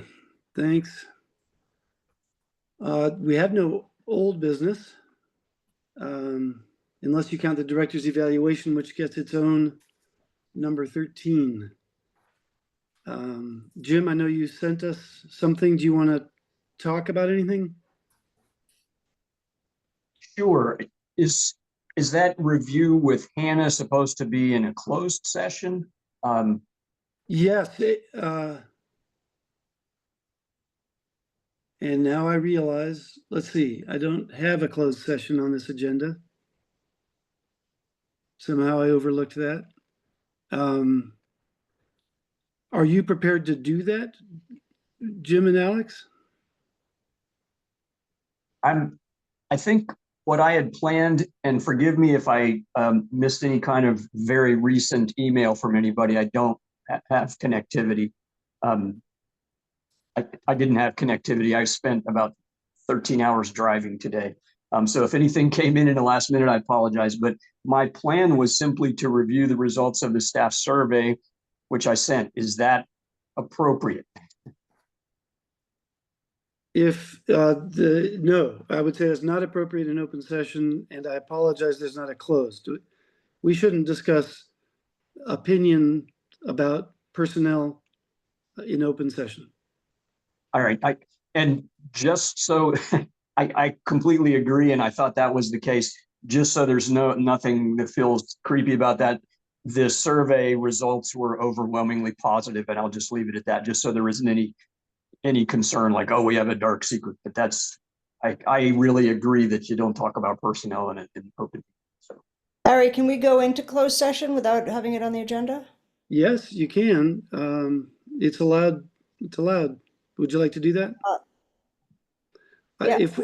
If you would like to do that, how about we put it at the end of the open session so that we don't have to come back? It's fine with me. And by the way, also, this is nothing that would generate action, correct?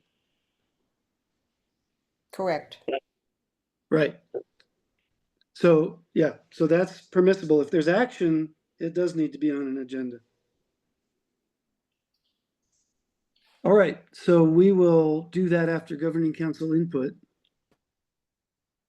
New business is going to go fast because I guess to my confusion, I could have sworn I had seen a policy that I was going to do a comparison of what I want to the school's current policy. And both Jackie and Hannah have assured me that that was a figment of my imagination. So so I'm not ready to present a comprehensive comparison of Do a you new travel per diem policy. Harry, should we just maybe you and me and Jackie meet and come up with the policy together and then you can present it to the Well, GC?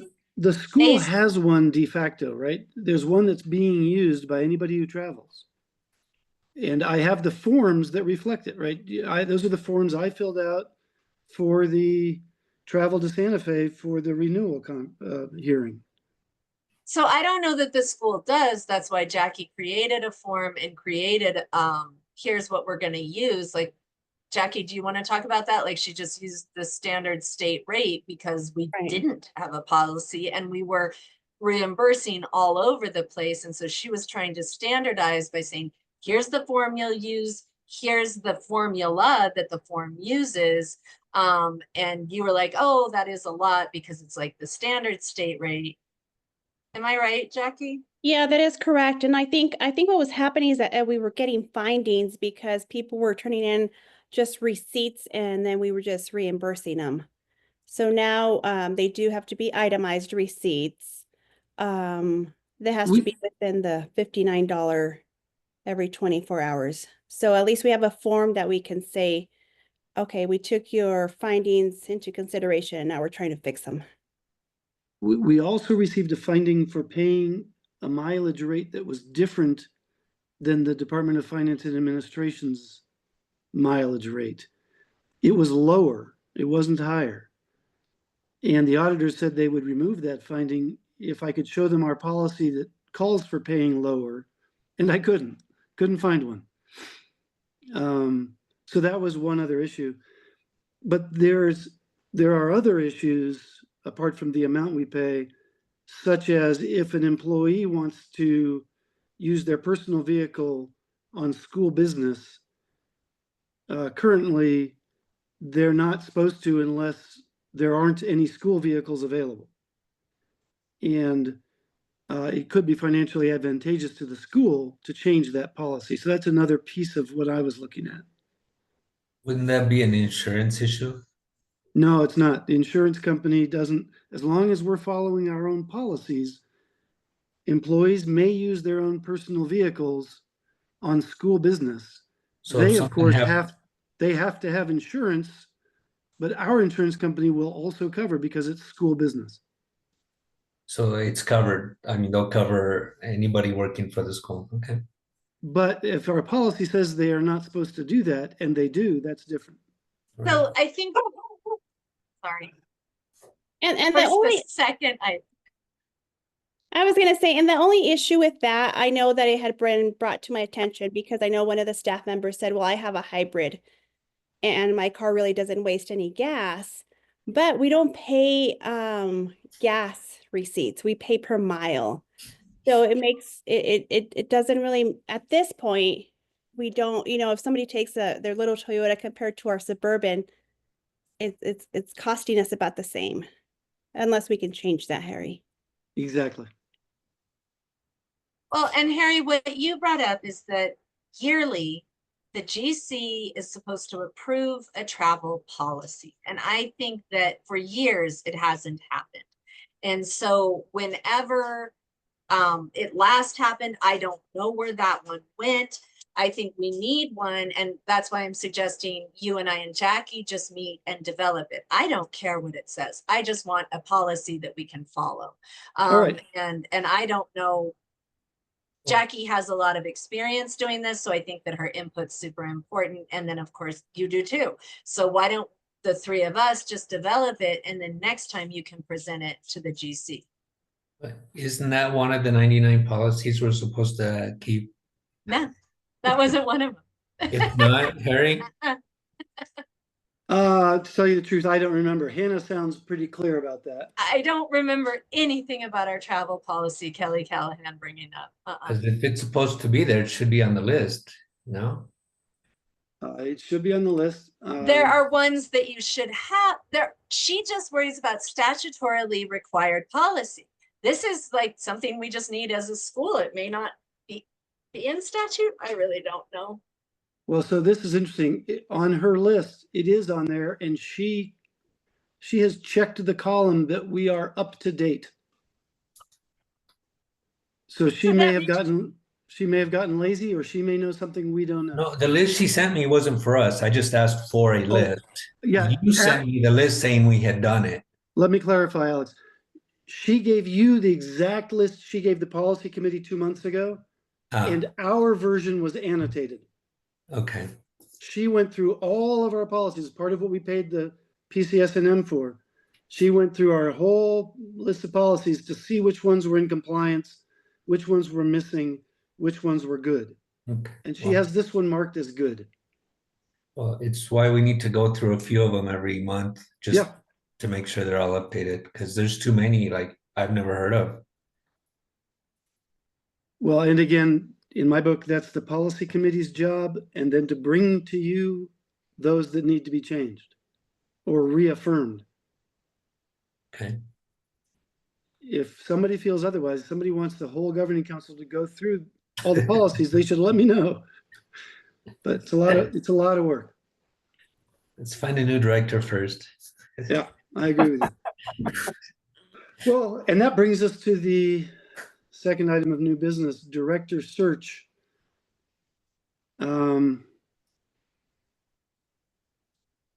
I think, I don't know exactly how to structure this discussion. I think last time,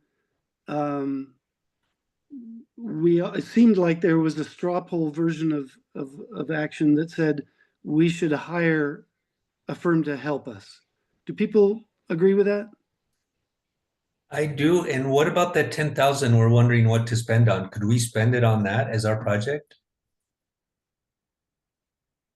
I haven't read the terms, but I don't know that there was a finding related to needing a new director.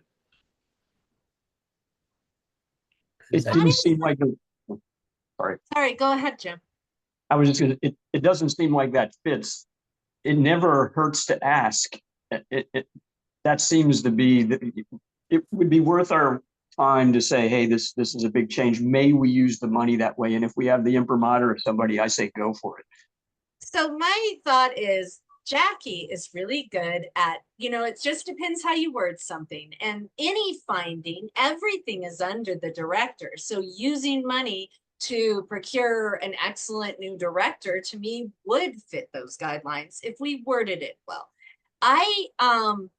They will be reaching out to me by the end of the month. The REC, which is the Regional Educational Cooperative, there's a bunch of them all over the state. Anyway, they will administer those funds. So they will procure whoever we need and manage it. So once we know that we get the money and we know we get the money. Once the REC says, okay, we're ready, I'll ask the REC if we can use it for that. There's no point in, at least we can ask, why not? Lauren, were you raising your hand? Sorry that I can't see very well. Jim. What does RAC stand for? Sorry. Regional Educational Cooperative. Okay, thank you. And it is REC 7 who will be administering this money. There are, I think, 10 around the state. And generally they're done regionally, but some things get done by one region for the entire state. So you just take what they tell you. So I wasn't part of the governing council when HYA was hired. Did that go through a regular procurement process? Does anybody remember? I think they were a contractor for, it was 7,000 or 8,000 for, I think it was just a contractor. And the foundation paid for it. Oh, did they? Yeah. I don't remember that. But the foundation didn't procure it. Is that right? They just reimbursed us for it? That I'm not remembering exactly. I don't think we want the foundation actually procuring They director didn't. search. I think they just paid them directly, if I recall. I don't remember. Okay. I guess I would stand by, though, this is something central enough to the school that it should be the school that conducts the procurement and that controls the work process. Do people agree with that? It just Yeah, feels odd to me that a foundation would hire a director for the school. They had nothing to do with hiring. They paid the bill. Bingo. Okay, so let's keep it at that. So I'm focused on the procurement part because it seems that time is of the essence. And I guess if it really is only 7,000 or 8,000, is that what you recall, Alex? Yeah. Well, I talked to him recently a few weeks ago, and that's what it was. Now, my question is, I remember that he gave us a bit of a discount. Is that accurate? That's correct. So it may not be that this time. I think may I say something? Yes, please do. Okay. So what's typical is and I'm not saying you have to do what's typical, is to get, and what most states require, I think depending on timelines, is to ask 2 or 3 search firms for bids. And then certainly part of the request could be we have limited budget, dollars to address this, not to exceed X, not to exceed, let's just say 10,000 or whatever number the governing council decided to put to it. So you could take proposals. One piece of fact finding, Hannah, would be to find out if the GC feels strongly about one thing or another. Can they at a reasonable price hire a search firm that they would like to consider? So I don't know what the rules in New Mexico are around that. Jackie can speak to that. I mean, procurement, and so can Harry. I think that the amount is so low that we could get bids if we wanted to, but I don't think we need to. I know that one of the things that we did at the other district that I worked for, we are on a time limit. So I don't know if we want to do, but they went out, they just put it out there at first. And then when nobody responded, then that's when we went and hired a firm. We did So this. that's something that we could do, because why would we have a firm if we can find somebody on our own? Yeah. Jacqueline, I think that's a very good idea. And then a little disclosure here. So this is something I've been working on for about 6 months. And as of today, I am part of the three-member Washington team that also has worked in other states. So that could be good or bad, depending on what the GC and with the director's advice and other people's advice would like to do. I just wanted to let you know that. I'm not sure I know what the Washington team means. Sorry. Yeah, sorry. So I'm actually, we're part of a national team, and so we can work in state or out of state, right?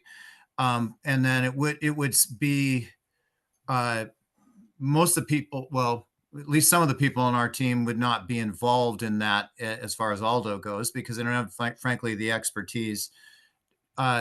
The Washington team right now only consists of 3 people, with my addition today, officially from the main office in Chicago. So, and then one of those members spends more than half the year in Arizona. That's John Bash, and you're familiar with John Bash.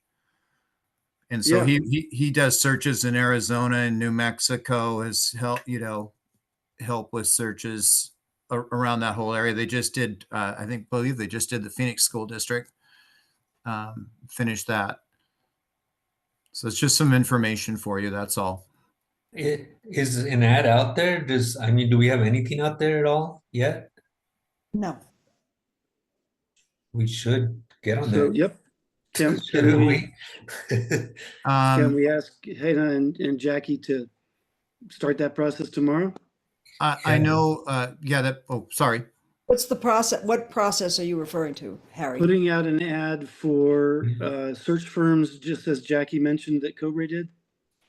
Or a search for a new director, just put an ad out. I mean, Where does the ad go? Okay, sorry, Jim, can you go after we address this? Well, Okay. it's about this, but that's okay. All right, it's about where the ad would go? No, continue. So Jackie, do you want to describe where you would advertise? We would, well, it would just depend on where we would want to look for this superintendent. I know that Cobri put it out in El Paso, Albuquerque. We tried to stick to New Mexico, but I do know that we hardly got any responses. So then that's when we went out and got the firm. And I do know that they just put it nationwide. So we could do that as far. So it just depends on how far we want to send that advertisement to. Yeah, I mean, Alex T. You Having- can communicate with the firms themselves in addition to what Jackie's suggesting, which I think is a very good idea. And then also there are, and I can help with this offline. There are a number of search firm names that are traditional search firms that do searches all over the country and are involved in every single state. And then, of course, getting notification to the associations, whatever New Mexico's version of the School Board Association is, the Administrative Association, and those kinds of associations also have connections and interest in posting those kinds of things as well. Okay, Alex T, you still have the floor because you have a follow-up question? Well, I mean, I don't have a follow-up question, but I'm not sure there's a lot to be gained by putting an ad out without, I mean, I would cut to the chase, having been on 2 search committees in the last few years. I would personally suggest that we cut to the chase and just hire a firm. Bingo. Jim? Yes, I was attempting to arrange the carts and the horses right here. So I was going to entertain a motion because I would like to know how the rest of the governing council feels. I would move that ALCS spend up to $10,000 to hire a search agency for hiring a school director. I feel like that's the starting point, and then we perhaps don't have to take an action yeah. to ask our administration to do that. We don't have to. No, and that's exactly what I thought I was asking for. We don't have to take an action, and that amount of money is within the administration's ability to do without our permission. Okay. So I think that Jackie and I just need clarity. Do you want her to be posting ads for a superintendent all over? And if you're having her spend her time doing that, why are you hiring a search team? If you want her to hire a search,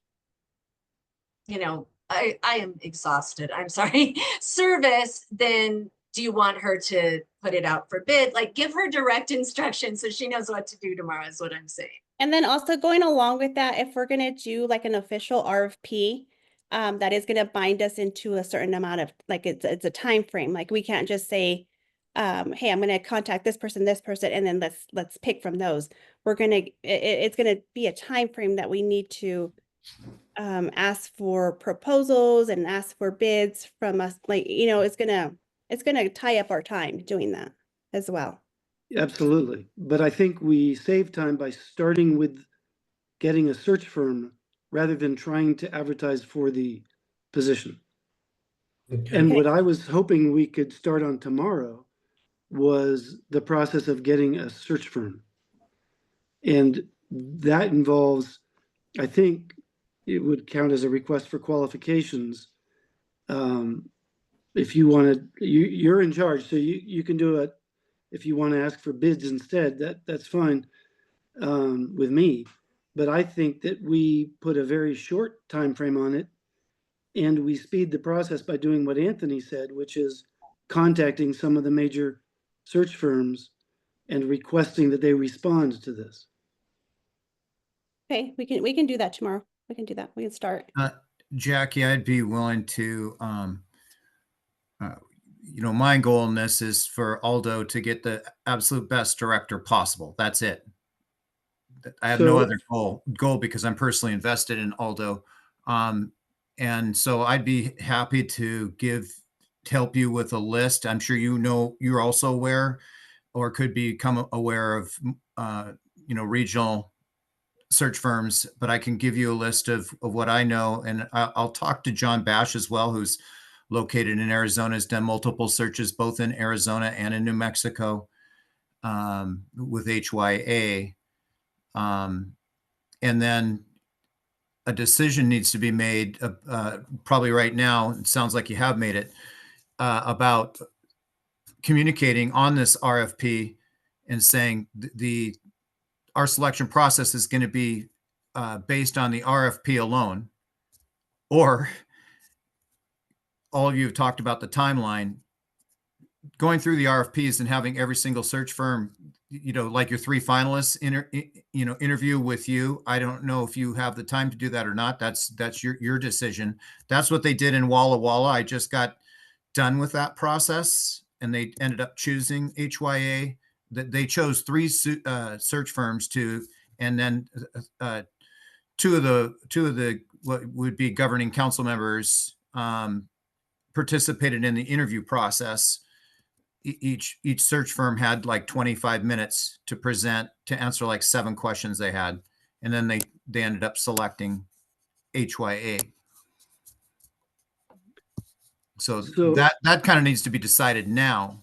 So Jackie has clear direction, like Hannah said. Well, Jackie and Hannah can decide it. If they want our input into that decision, that's okay. But the amount of the contract sounds small enough that it doesn't have to come to the governing council, right? It's not going to be over $60,000, which is our threshold.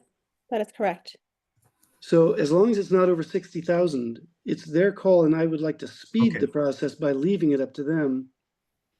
I want to speed the process, and to me, I apologize, and I don't mean to sound rude, but I told you last month, and so we've already lost a month. I think we need to be on this quickly.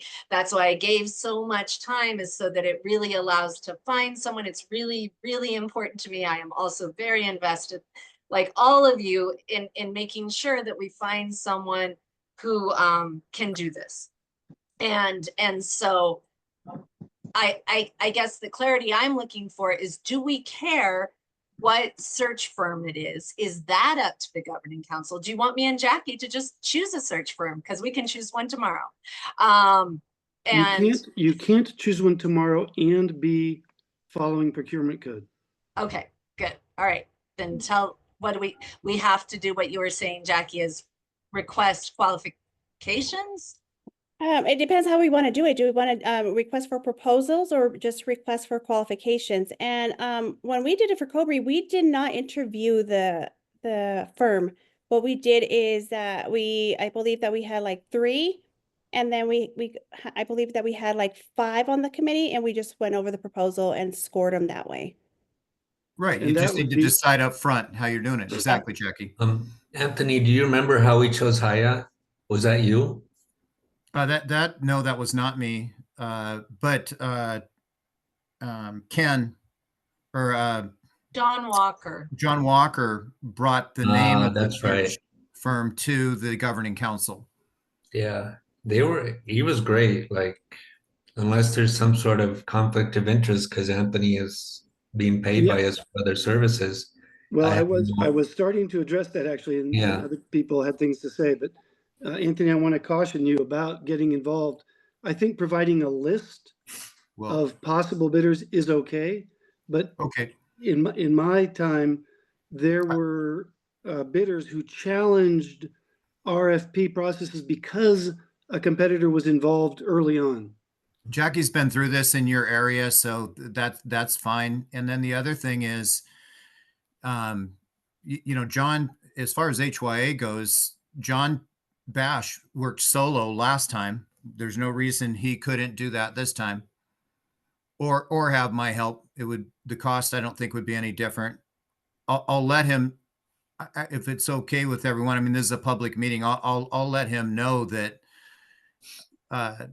that there's some interest or something's going to be coming out, and then he would be able to review and send a proposal, just like anyone else.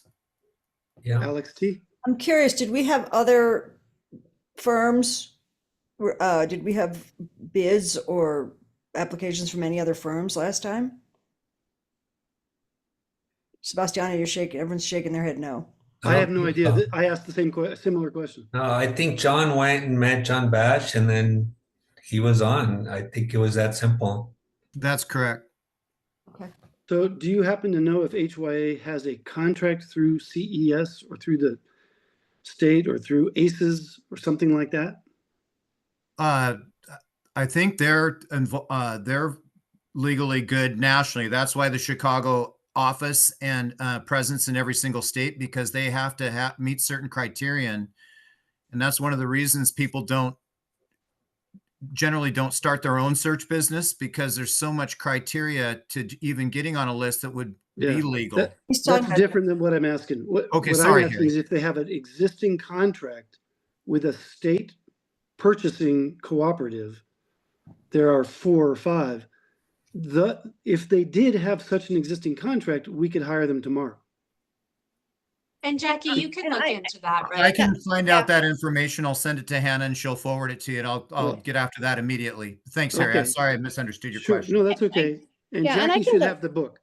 Yeah, I'll look it up tomorrow. But Harry, I do want to point out, I do agree with you on Dr. Smith. Like if he, because there is that conflict of interest. And if if you can get me that list, and then that would be like what we would need from you. Yeah. I'll stay out of it, and I'll simply get the information about HYA, the information of whether or not they have a contract to do business, or do you not want me to even do that? I can actually look for it. I do have access to all those. So I can Jackie, Sounds good. did you also want the list from him? Did you think that was acceptable to get a I list? think, yeah, if you could get me a list of, and then me and Hannah can go over Of just national people, organizations I know of. Yeah. organizations. Yeah. Yeah, that's public information, and I can just get you the ones I know of nationally. There's about 4 or 5.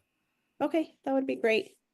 Well, in the conflict of interest thing, I think we did hire them before we were paying Anthony for his help on the strategic plan before. So, we have amended rules to make that okay in the past. Yeah, and I just got hired today, so I'm not in a position anyway to make any decisions, because we have a hierarchy, and I'm not part of the leadership hierarchy. All right. That makes sense. It's mostly a theoretical concern, so I don't think it'll be a problem. And I think we've been clear that Jackie and Hannah, we want you to figure out the method that happens the fastest, with our apologies, or my apologies, that we didn't have a special meeting during the holiday break, which I guess would have been the option. Do you need any other direction from us? If something comes up, we'll email you and ask you. So Okay, let's try that tomorrow. that sounds great. Get a list, or I need clarity. Do we direct them to hire somebody, or just to get proposals, or figure out the best way to go about it? One of the first things that I'm going to do is see if any of these agencies are on the CES list, Okay. and that would avoid a lot of time. It just makes it quicker if they're on CES or ACES, because the state procurement agencies, it just makes everything fast. So we'll look for who's fast, because we are, although not on a super tight timeline, I do think time is of the essence. And then Jackie, do you want to give the GC sort of, okay, if we find these 3 firms are on the list, you'll, ask them for a proposal? Yeah. Do you want to, and then we'll share those proposals, but we'll we don't need GC. Okay. Is everyone okay with us choosing a firm based on competency, price, reviews, like how you choose anything, and just choosing a firm, or do you want to have input on that? I think it's fine, because the pool of applicants is going to be the same for any firm anyway. So, yeah, that's fine. Well, I see Lauren nodding. Go ahead, Alex. I don't see why we shouldn't get the proposals. Just if we want to look at them, we can. Because that's more time. I mean, Well, it's not more time if we don't give ourselves time. If you want to look at it, they'll send it. If you want to look at it and make your comments. If you, Here, you'll we make can it- share them, Jackie. Yeah. That's easy enough, isn't Yeah. it? Yeah, we can can do that. send them out. we don't have to wait for, but if we have something to say, we can say it. So as I understand it, you're requesting that if Jackie and Hannah receive proposals, those be sent to the governing council members as soon, reasonable amount of time from when they're received. But that there's not any kind of expectation that they would wait for our opinions in that decision. Correct. And if you have an opinion, you need to give it once. Yeah, and it So sounds, the it sounds last like from thing- Jackie's end, 24 to 48 hours for input or whatever is decided upon. So it doesn't drag Yeah. on for a week. Yeah, the last thing, if you have an opinion, give it. That gives me pause. I would like us to act as a board, not as individuals. And so what I would say is if you have an opinion, let me know. We'll call a special meeting and then we can act as a board. Okay. I feel like it's really bad policy to have individual governing council members pressuring for one decision or another. Okay. I was just trying to speed the process because nobody wants to. Fine. That's fine. Okay. Jackie, could you put your email in the chat? Yeah, absolutely. Thank you. Yeah. So then then you have how long? Then set a time for how long we have to respond. That'll be up to Hannah and Jackie. When you send out proposals, tell us when you need a response by, if there's going to be any response. Okay. It's really up to Jackie because who knows what I'll be doing. So when do you want your response, Jackie? How about if I do when we get the proposals? I mean, once we get the proposals, we will send them out and then I will add on the email. Please respond by such and such a date. Thank you, Jackie. Does that work? Great. Okay, thanks, everybody. I guess relevant to this is the fact that I will be traveling starting Saturday for a little more than 3 weeks. So just so you all know, I'll be in contact remotely. All right, governing council input. Is there any? I would just ask Lauren to give us a bio and a picture because you're not on the website. Please send it to Hannah. He already sent it and it's posted. She's on the website. Okay, well, I didn't get that answer when I sent my email, so. Thank you, Lauren, for sending it in. And thank you all. Who else just sent me one? Jim. It was Jim. I got them both up. Thank you both so much. Great. Thanks for keeping track of that also, Alex T. Appreciate it. There being no governing council input, I would like a motion to go into closed session to discuss limited personnel matters arising from the director evaluation process with no action to be taken afterwards. I'll make that motion. Do we have a second? Second. Okay, these matters, as I understand it, require a roll call vote. I need to Uh, stop recording. Hold on one. Are you okay going into closed section? Yes. Alex Tager, Yes. Alex McKenzie, Yeah. Sebastiano Marino, and Jim McIntosh. Yes. And myself, yes. And Go I ahead, think, Hannah. Jackie, you have to go. Yeah, Yep. I am leaving. Okay, have a good night, everyone. Okay, bye. Bye. Good night, Jackie. Thanks, Bye-bye. Jackie. All right, we are in closed session to discuss limited personnel matters